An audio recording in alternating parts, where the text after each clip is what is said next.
Hello everybody, this is Salt, and I've been thinking of making a YouTube channel for a while now, but I ended up being stuck with so many ideas and no motivation at all to make something out of it. Today, however, I decided to stop procrastinating and make things happen. Well, what should I talk about? Oh, I know. Let's talk about something that made a big part out of my life, and that is, cancer. Whoa, chill man, we're not there yet. I mean cigarettes. I know they might be outdated, but you gotta understand, I'm a Balkan guy. And I hope that explains my bad English as well. So here's the thing. We got something called the Balkan breakfast. Cigarettes and coffee, aka mom called me to eat. Like, for real, I started smoking at the age of 14, thinking, oh, it's fine, I can just quit whenever I want, not that big of a deal. Or is it?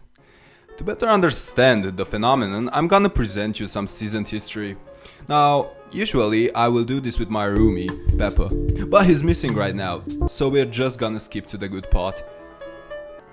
Tobacco and its related products go way back to 6000 BC. Now, remember, they could previously be found only in the Americas. The Native Americans have been smoking and chewing on this miraculous leaf, serving medicinal and religious purposes for over 2000 years before this dude showed up.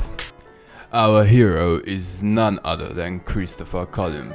Now, to be clear, I don't consider this guy a hero at all, but at the time he was considered one.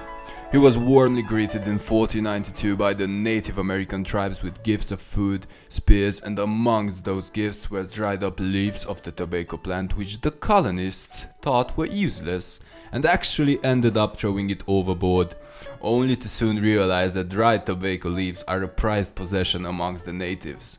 A guy named Rodrigo de Jerez was the first European that got into smoking on Cuba, and he ended up bringing the habit back to Spain with him. As he got back to Spain, his neighbors observed the smoke coming out of his mouth and nose. And guess what? He was arrested by the Holy Inquisition and held in captivity for nearly 7 years.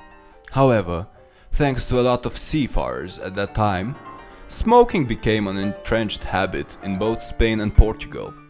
Now that's what I call a hero. Not some mass murder colonialist that wasn't even the first European to visit the Americas, but we'll talk about that some other time.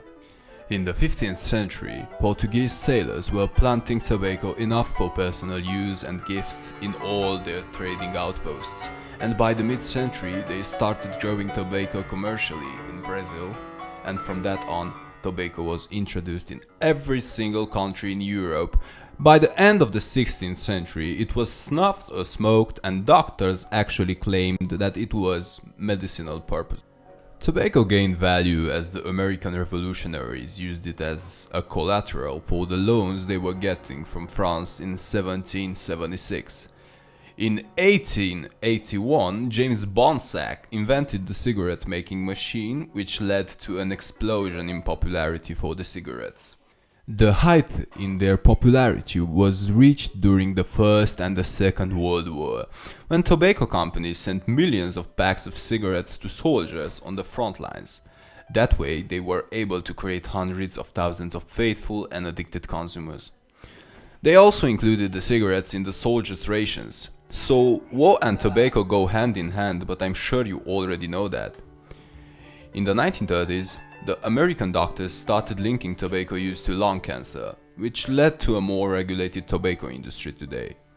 Companies have lost countless lawsuits and are now forced to clearly label their products as having a detrimental effect on the health of a person. Also, tobacco advertising is severely limited and regulated. Still, tobacco companies make billions of dollars in revenue each year, destroying the health of others, me included. Who knows, I might even quit smoking after this video. The thing is, the damage caused by these addiction numbers in millions of lives lost, and it's not worth it. Emphasizing education on this matter might be a solid solution, but for now I am still smoking and I feel like the video should end here.